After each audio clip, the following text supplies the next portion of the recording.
was not a break with American foreign policy. Trump one was a caricature of what American foreign policy always had been. And in some ways, it became much clearer to a larger number of people that you're right, that actually is what our foreign policy has been. It's been shrouded in all of this beautiful language to make us think that it wasn't. But in reality, it's just naked now. And that gave us a major boost. But then you had the invasion of Ukraine by Russia, in which suddenly a lot of folks were like, well, there's another bad guy on the international scene. And they were just rushing back into militancy. And that's not to defend Russia. I think that was an illegal invasion. Things needed to be done to Yeah. prevent that. But the manner that the Biden administration went about it, I think, was highly problematic. There was almost no diplomacy. Prior to the invasion, Biden had numerous conversations with Putin, but he never put NATO expansion on the table to see if that actually could have prevented the war. And in retrospect, we also now have some of his senior people from the NSC coming out and saying, yes, if we had done that either then or in April when negotiations were taking place between Russia and Ukraine, we could have prevented a war. We could have prevented hundreds of thousands of deaths. Back then, we were advocating for that. We were advocating for diplomacy, and we got maligned, ruthlessly by a lot of folks. Earlier on, we thought that perhaps they also had kind of seen the light and were turning against the militarism, but they rushed straight back into it. Now I think we're in another wave in which my favorite, let's say, but hold on, I'm trying to. I mean, I'm like weirdly. I look weird on your screen, right? I can see myself. It looks weird. You go in and out. You're blurry, and then it really? goes into focus, and then it gets blurry again. But right now, it's been focused for couple of seconds. Okay, hold on. Here, we'll just do it like this. I'm using Zoom Workplace for the first time. Anyway, it just looked like squeezed or something. I don't know what it is. Anyway, it doesn't matter. Trita Parsi, ladies and gentlemen, we are monitoring the situation. First time on the broadcast. Been a fan of your expertise and your takes for quite a while now, and very excited to have you here. Thank you. Really happy to be with you. And it's an interesting time to be having this conversation with you. I mean, this is, I would say, a lot of vindication for someone like yourself. A lot of your assessments have borne out. It's obviously still a horrible time as well. I hope. Do you have any family in Iran? Plenty of family left in Iran. Yeah, I hope they're doing all right. I don't know if you've been able to speak with them at all. Other family members, my parents, aunts, etc., have been able to connect with some. I've tried a few, have not been able to get through. I've been able to talk to a lot of other people in Iran. It seems like it is depending on whether they have functioning VPNs and things of that at this point. Okay, I'm still trying to, hold on one second. I'm still trying to fix this thing real quick. God damn it. What is happening? I don't know why this is so difficult. All right, you know what? We're just going to keep going with the desktop. Okay, sorry. Okay, so for those of you who might not know, would you please introduce yourself? You're at the Quincy Institute. Yeah, so my name is Trita Parsi. I'm the executive vice president, one of the co-founders of the Quincy Institute, a think tank in DC that I would say is very different from other think tanks because we are favoring a U.S. foreign policy of military restraint and focus on diplomacy. We want an approach that would completely end our endless wars and dramatically reduce our militarism. Yeah, one of the only good think tanks. Very few of them in the DC blob, but you guys are certainly there. And you're also obviously unjustly maligned with regular frequency, something I'm quite familiar with myself. Recently, Laura Loomer was demanding your deportation. There's a lot of conspiracy theories around what you represent and who you are, but it's a big part of the reason is because you happen to be Iranian and also anti-interventionist or anti-wars of choice, and have a long career of consistently advocating for such things, which I guess before we get to the imminent situation, the ceasefire, is it happening? Is it not happening? One of the things I wanted to ask you about is, do you feel like there is a real shift in the collective conscious in the Western world, and especially in the United States of America, about our foreign entanglements? Do you feel like there is there's a new wave of anti-war advocates, even if they're not necessarily going out and protesting, even though they certainly did during the Gaza genocide? Hassan, I think that's a really interesting question because in some ways we've had counter waves as well.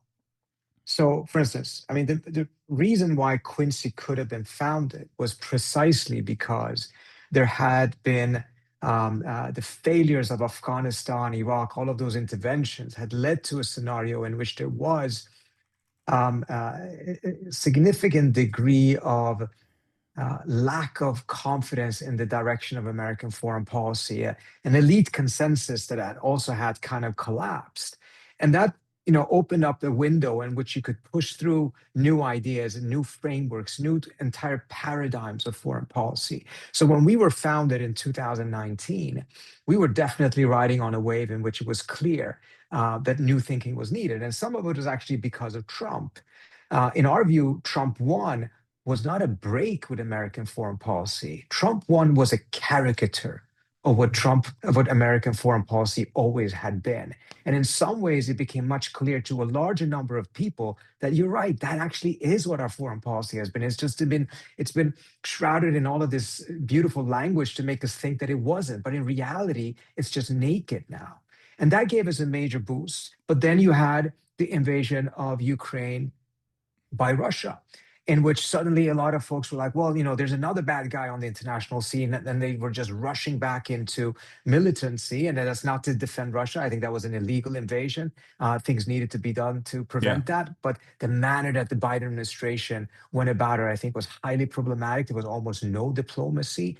Prior to the invasion, Biden had numerous conversations with Putin, but he never put NATO expansion on the table to see if that actually could have prevented the war. And in retrospect, we also now have some of his senior people from the NSC coming out and saying, yes, if we had done that either then or in April when negotiations were taking place between Russia and Ukraine, we could have prevented a war. We could have prevented hundreds of thousands of deaths. Back then, we were advocating for that. We were advocating for diplomacy, and we got maligned, ruthlessly by a lot of folks who earlier on we thought that perhaps they also had kind of seen the light and were turning against the militarism, but they rushed straight back into it. Now I think we're in another wave in which, again, because of another failed war, another war of choice, we're seeing that folks are once again realizing we really got to change our foreign policy. This is not acceptable, particularly now when you have a candidate that actually won his election twice based on rallying around ending forever wars and maligning the rest of the Republican Party for having gone along with it. And yet he himself is now someone who not only has started this war, he's done a regime change in Venezuela. He's threatened to annex Greenland and potentially even Canada. So I think there's a reaction to that now that is coming. And part of the challenge in all of that, Hassan, is that so far most of the waves that we are riding on in which opportunities are being created to push for a better line is coming not as a result of us proactively being able to create those opportunities, but these opportunities are being created because the other side, the primicists, the militants, are actually failing in their projects and committing more and more mistakes. Yeah. Speaking of that, obviously, one of the major mistakes so far has been this quagmire that we found ourselves in Iran. Now, it's not a secret that both Benjamin Netanyahu and Israeli foreign policy has always wanted to get the United States of America and the administration to play ball with them to finally go to war with Iran.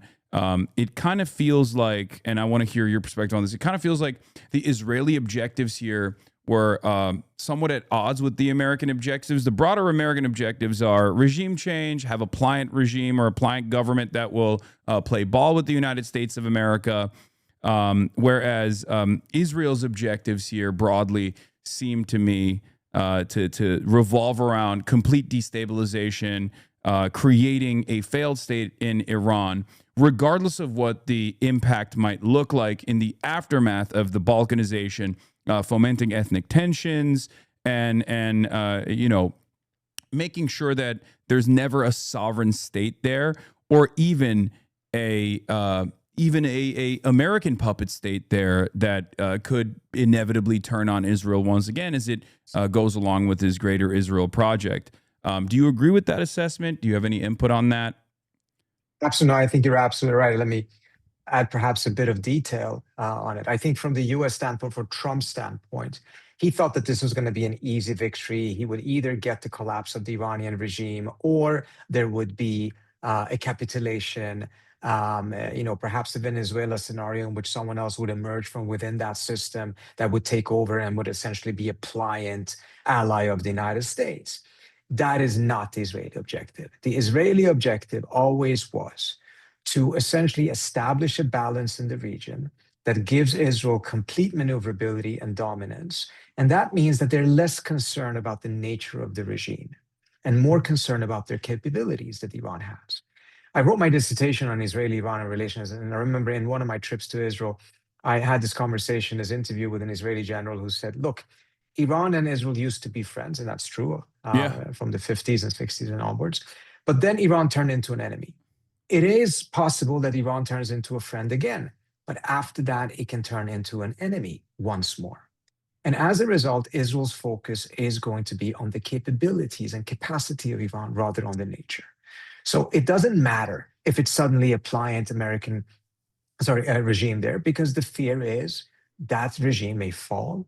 It will be replaced with another regime. And if the country then is in good shape, has the capabilities, has a strong military, that could be a major challenge to Israel's domination. And as a result, they've been going, and we can see that very clearly in their idea of how this war is won. It's just about degrading as much as possible, bomb them back to the Stone Age, and then if you need to, in a year or 2 years, you bomb them again. This is what they are pursuing against almost all of their immediate neighbors. In Gaza, in Lebanon, in Syria, we've seen it. They call it mowing the lawn. It's extremely dehumanizing. Yeah. But this is, from the standpoint of having either not wanting to have peace with the neighbors or given up on the idea that it's even possible, then this becomes the next best thing. You just constantly mow the lawn every couple of months or years and make sure that no one in the region or no combination of countries in the region can pose that challenge to you. Now, as this continues, it nevertheless puts Israel in a perpetual state of warfare, not just with its immediate neighbors, but increasingly with more and more states. Iran was a challenge. It is at war with Iran now, hoping to degrade it, set it back a couple of decades, not have to worry about it. And the minute it looked as if it was being successful with Iran, guess what happened? Suddenly in Israel, you had started to have more and more commentaries from senior people, former prime ministers, saying that Turkey is the next target. Yeah. Turkey is now the most dangerous country in the region. Erdogan is the most dangerous person in the region. And the very same type of a campaign of painting Turkey as a source of instability, the most dangerous country in the region, unchecked, it's a threat to Western civilization. All of those things that you started to see in the early 1990s vis-a-vis Iran, you're now starting to see them vis-a-vis Turkey. And it shows you that there's no end to this type of policy. If you adopt this type of a security doctrine, you're constantly going to be at war. Now, if that's a choice the Israelis want to make for themselves, I guess they have the right to make that choice. But who's underwriting that choice? It is the United States, because Israel is not a country powerful enough to be able to sustain that type of a policy.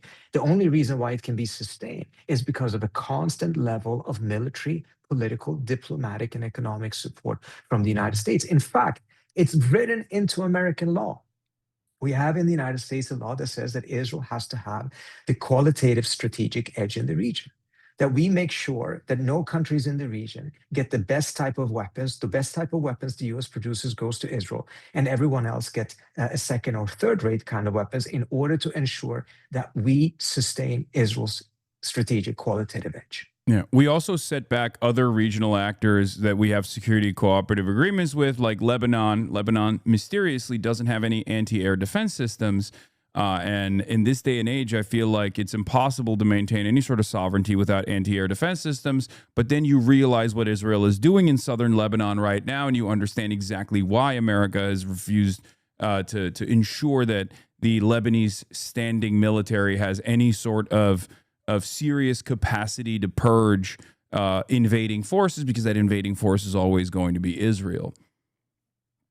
Indeed. And also take a look at what the US's posture in Lebanon has been.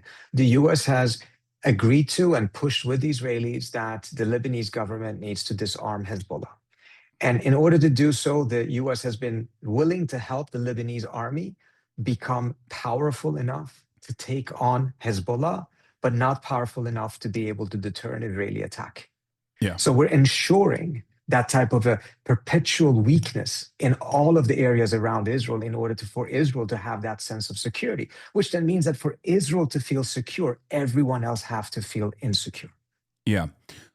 So let's talk about the military objectives here, right? The United States of America, led by Donald Trump, has had a lot of inconsistent messages on why this war was supposed to be waged. On day one, they said it was because Israel was going to attack with or without us, and therefore we had to go in and do a first strike through perfidy, once again, just like what took place in the 12-day war.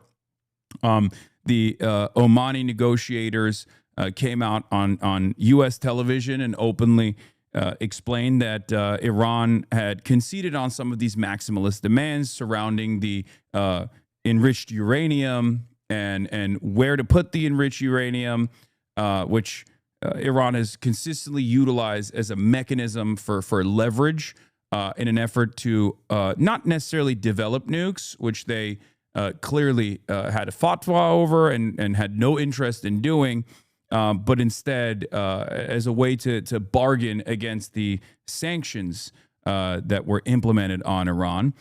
And there obviously was the success of the JCPOA, which Donald Trump famously destroyed once he was in office. There was only one party that was obviously unfavorable to the JCPOA, and that was Israel. And they let their criticisms be known and be heard. And plenty of Democrats in Congress were also antagonistic to Barack Obama's foreign policy there, because they also were beholden to the interests of Israel. Now, one of those objectives was taking out the enriched uranium from Isfahan, which is where we suspect the 500 kilograms, I believe, of like nuclear grade enriched uranium is. Another military objective was to deteriorate the strike capabilities of Iran. That was also part of the negotiations process as well. The idea that they had to limit their ballistic munitions strike capabilities to 200 kilometers, suspiciously outside of the range of Israel and Tel Aviv. And they failed to do that. In the process, Iran also closed up the Strait of Hormuz, which 20% of the entire globe's energy passes through. This is something that they had the capacity to do for decades, for 47 years, is part of the reason why America was worried about what could happen in the aftermath of the Iranian Revolution. And yet they had never done this, with some exceptions, I guess, with the Iran-Iraq War. And they failed to reopen the Strait of Hormuz by force. Now Iran is collecting tolls passing through the strait, $2 million in Chinese yuan in tolls that they're going to be that they're going to be sharing with Oman as well, according to their assessment. And they continuously have pummeled not only the Gulf states that have American bases and also have been playing a role in striking Iranian targets, and also Israel as well. We don't know exactly what the damage to Israel has looked like. But all of this has been a spectacular failure, which leads to where we're at now. Yesterday, Donald Trump said in the morning that he was going to do genocide. He was going to eliminate the entire Iranian civilization. He was going to snuff them out. And then by nighttime, he backed away from that. And we found out that on background that they were actually petitioning for this ceasefire. They were actively trying to get this ceasefire. The Americans were, contrary to how they've postured so far. Do you feel like that was because they have failed to achieve their military objectives? And where do we go from here? Sorry, it's a long question, but I wanted to give a little bit background to my audience as well. No, I think there's no doubt that it is the failure of this entire mission that has led to a scenario in which the United States very aggressively was trying to get a ceasefire. I mean, in fact, if Trump could have, he would have ended the war 3-4 weeks ago and just left, but he couldn't, because the Iranians had leverage. They had the control of this Strait of Hormuz. They could continue to strike at GCC states. They could continue to strike at Israel. So, he had ended up going into something in which he no longer was in control of. And pressure was used to get other countries on board and helping get some sort of a ceasefire. And when you take a look at what the parameters of the ceasefire are, it is essentially allowing the Iranians to continue to collect these tolls, which is a tacit agreement that they are now in control of the straits and that the US can't do much about that. And secondly, the basis of the negotiations is going to be some variation of the 10-point plan that the Iranians put forward, not the 15-point plan that was essentially the terms of Iran's capitulation that the United States put forward. Now, there may be some disagreements and lack of accurate information of what exactly is in those 10 points. The one that I have used when doing some of my analysis has been based on what was available publicly, but it's very likely that in the course of exchanges of messages and indirect negotiations, those points may have been amended somewhat. But I think the gist of it is probably remaining the same. And Trump even said that this is a reasonable or a workable basis for negotiations. So truly, Trump went forward, issued these genocidal threats, I think very well aware and inclined to come to an agreement by evening time, and that would be a caving by and large to what the Iranian position was. But in order to kind of cover that up, he was issuing these threats in order to make it was the opposite, as if the Iranians were coming and essentially bending the knee to him. Because at the end of the day, it's going to be important for any world leader to have a narrative of victory, but even more so for a superpower to make sure that it doesn't lose face. It's always going to be the case, probably more so when someone with the psychology and the personality of Trump. The question now, of course, is this going to work? What could make it work? What could not make it work? A critical element in the Iranian 10-point plan, which we know is true because they're repeating it publicly, is that they're demanding that Israel is also interest in the ceasefire, not just vis-a-vis Iran, but also vis-a-vis Gaza and Lebanon. Yeah. Now, I think there's 3 reasons why the Iranians are doing this. The first one is because they have to show that solidarity and they cannot abandon Hezbollah. There's a perception that Iran abandoned the other groups in the axis of resistance in 2024. And now Hezbollah actually came to Iran's aid in this war, and Iran cannot afford to look as if it is abandoning Hezbollah. That's one. Secondly, I think there's also a recognition on the Iranian side that as long as Israel continues to bomb its neighbors, and Hezbollah in particular, there is a risk that that war will once again flare up further and bring Iran into it, as it already has twice. And if you go back to October 7th, 2023, and a lot of the commentary that came out back then, and including what the Biden administration said, they said, crucial to make sure that this war does not get regionalized. It's been totally regionalized now after the Israelis and the US attacked Iran. So the Iranians recognize if that continues in Lebanon, this war is going to come back to them at some point. And they're not looking for a ceasefire. They're looking for an enduring end to the war. The third point may actually be the most important. This demand is there to test whether the United States is willing and capable of reigning in Israel. Because if it isn't, then what is the value of a ceasefire with the United States? Yeah. Because if Israel can restart these wars and the United States is incapable of staying out when Israel decides that a war needs to be initiated, what's the point of having a ceasefire with the United States? And I think this is very crucial because the Iranians have reached a point in which they actually don't necessarily want a ceasefire. They're not trusting these agreements. They're trusting that there should be enough deterrence so that it actually deters the US and Israel from attacking, rather than there being an agreement that is the foundation for a longer-term peace. Yeah. So let's talk about that element, right? I've said from the beginning that given the diverging or conflicting interests of Israel and the United States of America, regardless of how both parties have communicated their desires.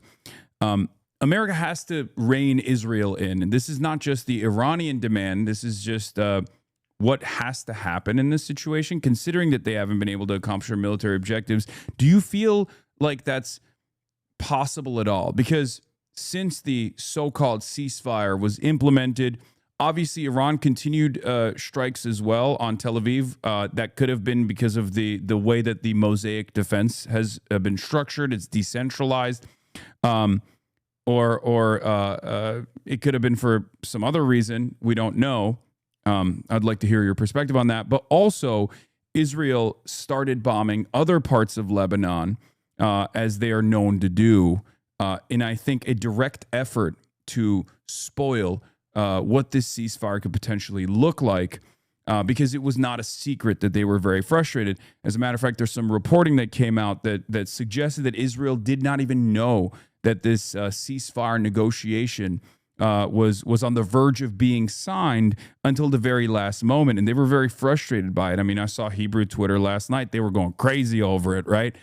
So do you feel like America will actually try to restrain Israel? Where do we go from here? Is the ceasefire gone? Is it over? What do you think?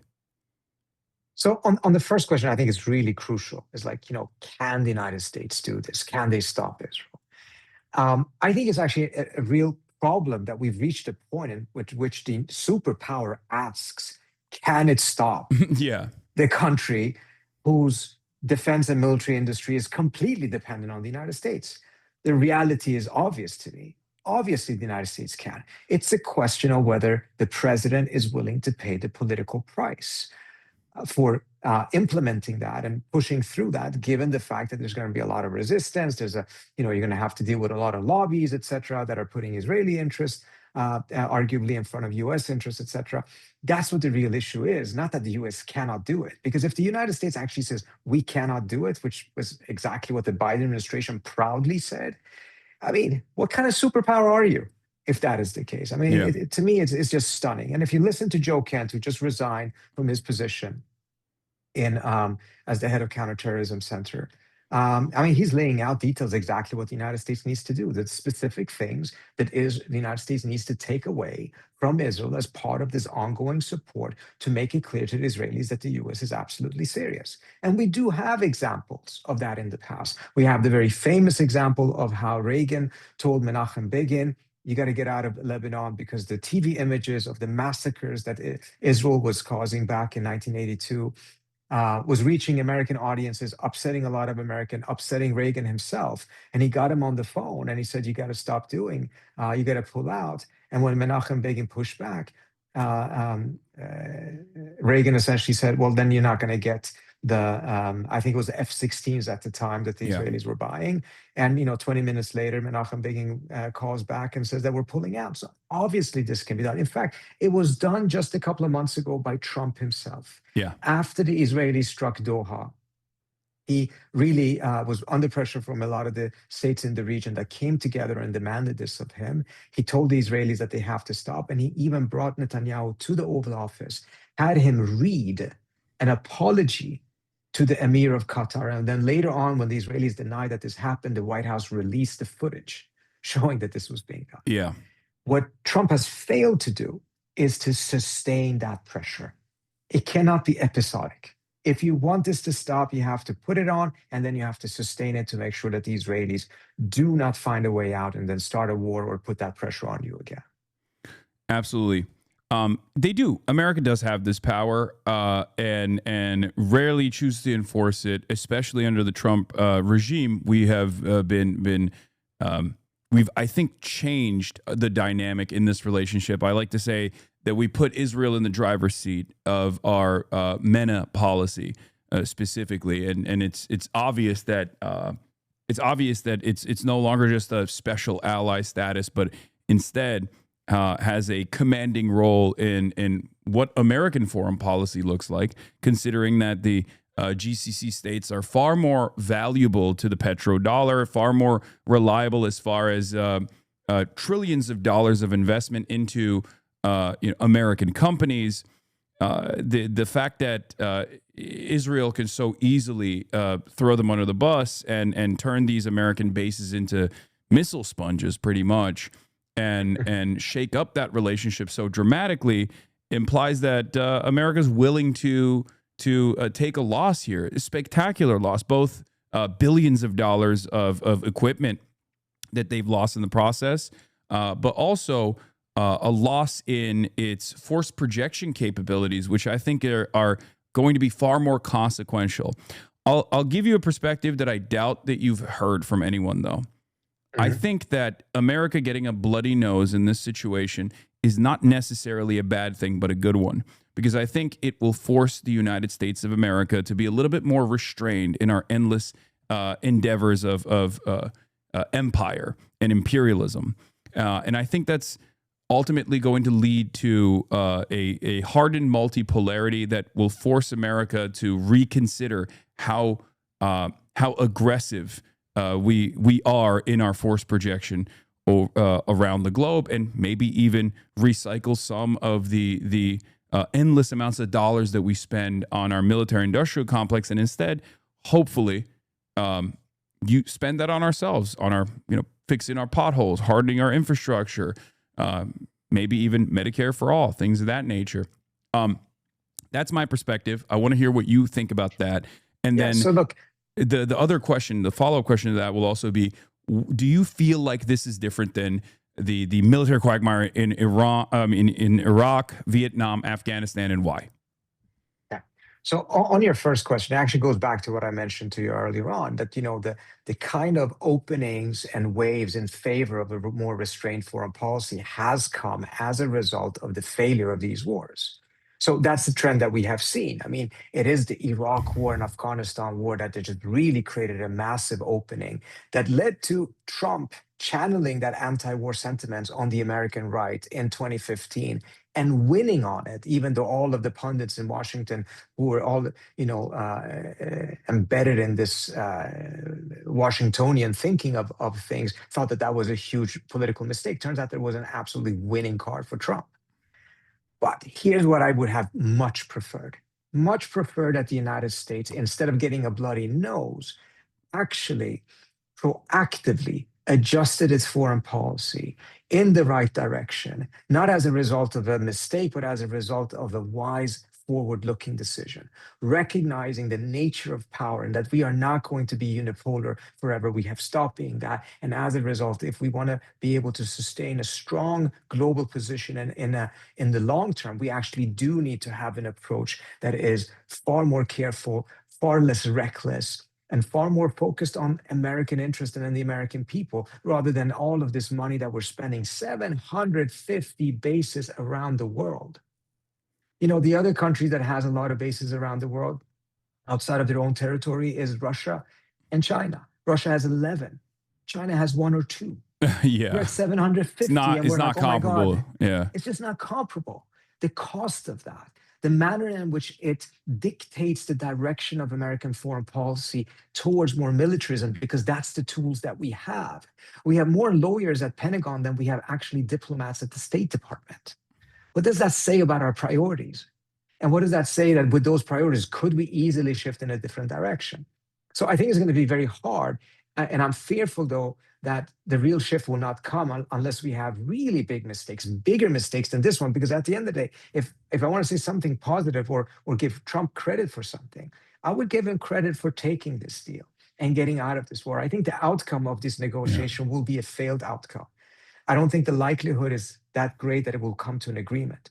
I think the most likely scenario is that it will be a non-agreed status quo that will come out of this, in which the two sides actually don't make an agreement, but nevertheless, the US doesn't go back into the war. The Iranians continue to control the straits, but they don't get the sanctions relief that they're looking for. Yeah. Because at the end of the day, the two sides are too far away from each other to come to an agreement, but they nevertheless have a common interest in not going back into full-scale war. Mm-hmm. Now, it's not a great outcome at the end of the day. It may not be very stable. But most other American presidents, and we have now seen it, once faced with a debacle like this, what do? They just kick the can down the road. They just keep on telling the American people victory is just a couple of weeks or months away. And then 20 years later, we ended up spending $2 trillion changing the government of Afghanistan from the Taliban back to the Taliban. Yeah. So pulling out is costly, but it's actually far less costly if you do it now than you wait a couple of more years. And to the second question, I'm going to repeat it because it was very long. Do you feel like this is a different scenario than the purposely long and convoluted military quagmires that we found ourselves in with Afghanistan, Iraq, and even Vietnam as well? Because that didn't actually put a dent in America's force projection capabilities. And if so, why? Because I do believe that. I think that this is different because there's a lot more focus on what's going on. And this is the first time we've actually dealt with a foreign adversary that had the capacity to strike at profit centers, in particular, both in the GCC and also in Israel, and shut down the Strait of Hormuz and create a global panic around the energy markets. So I think you're onto something there, because what you have in Afghanistan and in Iraq was, in Iraq, the United States won the war militarily in 3 weeks, right? And then the United States lost the peace. Same thing is true in Afghanistan. The Taliban were defeated, and then they came back because the United States could not stabilize the country. It could not help set up a new functioning government. Here, we're talking about, frankly, a military defeat. Not in the sense in a direct battle, but because the Iranians managed to play the asymmetric card very cleverly and very effectively and squeeze the global economy that would just put the United States in a terrible situation and other countries in even worse situations. And as a result, we are where we are right now. So in that sense, it is very different. Saddam Hussein did not manage to bloody America's nose. Iraq and the instability that followed did bloody America's nose. But that wasn't a military defeat. It was a political and diplomatic defeat. Yeah. So I guess what do you foresee taking place beyond this this situation where both parties don't actually align, but like the battle lines are drawn regardless? America fails to achieve his military objectives. It clearly is incapable of successfully attriting Iranian strike capabilities, given the asymmetric warfare that they've conducted. Do you see any stability here? What do you perceive China's role to be here as well? Because they are a major partner to the Gulf states, and they do get a lot of their energy from the Gulf states. They were capable of crafting a successful agreement between Iran and Saudi Arabia in the past as well. So Hasan, sorry, I do have to leave after this answer. I have another meeting at 4 o'clock, but I think that's a very important question. No, of course, my pleasure. And I wish I had more time. China's role in all of this is going to be very interesting. There's a simplistic view in which, whenever the United States shoots itself in the foot, that this benefits China. And to a certain extent, that's absolutely true. But China is also in need of stability, and is particularly in need of stability in the Persian Gulf. So it is not happy to see an instability that has almost doubled the price of oil, creates all of these different challenges. And it could get much worse if this war had continued. So those are very worrisome signs for the Chinese as well. And it does appear, I haven't gotten this confirmed, that towards the end of these talks, the Chinese did weigh in with the Iranians to get them to agree to this, even though it's mostly on their terms. It was still a debate because, as you know, the Iranians agreed to a ceasefire back in June that Trump asked them for. And there's been a lot of commentary in Iran and a lot of rethinking in Iran's security establishment, in which the dominant narrative now is that it was a mistake for them to agree to that ceasefire. They should have continued the war then. And that has now also reflected the debate in Iran in the last couple of 24, 48 hours. And the Chinese appear to have weighed in and successfully gotten them to agree to this. Now, in the scenario that I see most likely, again, not preferable in any way, shape, or form, it will be not an entirely stable situation, but also not an entirely unstable situation. Because, again, as long as the common interest from both Iran and the US is not to get back into a full-scale war, they will probably try to avoid that. You will see the Israelis continue, but I don't think they can continue the war that long without American help. So instead, it will shift towards more of a dirty war, assassinations and things of that nature. There will be great difficulties between Iran and the GCC. They have a lot of mistrust and anger on both sides to overcome. Obviously, a lot of the GCC states are very angry of having been hit as hard as they have been by Iran. Iran is very angry because it believes and has some evidence that many of them did allow the United States to use their airspace and Israel and territory to do attacks against Iran, and mindful of the fact that this was not just ordinary warfare, it was a lot of war crimes. It has, really deepened the anger on the Iranian side. In the best case scenario, the region manages to find its own path towards a new security architecture in which they manage and shoulder the responsibility of security in the region themselves, rather than relying on outside sources and forces. That ultimately, the latter part of just constantly having an external guarantor of security tends to actually create pockets of security, but a lot of instability at the same time. All right. Trita Parsi, everybody. Thank you so much. Is there Thank you anything so you much would for like having to me. promote before I let you go?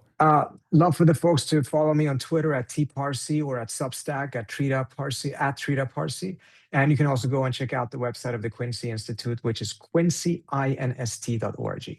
All right. Thank you so much. Thank you Real so much. honor to have Appreciate you on it. the broadcast. Likewise. Have a good one. Thank you. Have a good one. Bye.